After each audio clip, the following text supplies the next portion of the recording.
Magandang gabi sa inyo lahat. Una-una, papasalamat ako kay God sa lahat ng mga blessings na binigay niya sa akin. Kung anong meron ako ngayon, sure, galing kay God yun.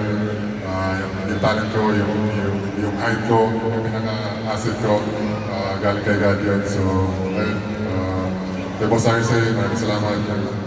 Kay Boss Al, sa Robert, sa lahat ng Cobb, sa lahat ng mga nandito, buo-buo sa PBA, maraming salamat. Siyempre, sa pamilya ko, maraming salamat. Siyempre, kay Atty. Stenso, Atty. Pagdamero Stenso, second father ko, nandiyan, siya yung nag-guide sa akin. Siyempre, sa mga kapwa players ko, maraming salamat. Di ko makukuha ito kung di dahil sa inyo. Siyempre, sa Miguel Management. Yeah.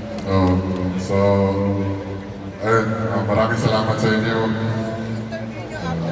Sana next year ulit. Maraming salamat. Tapos, yun, kailangan natin maging isa tayo sa magiging i-influence sa mga, lalo sa mga kabataan, dapat magiging magandang role model tayo sa mga kabataan. Ayun. Maraming salamat kay Boss Arce, of course. God bless. Once again,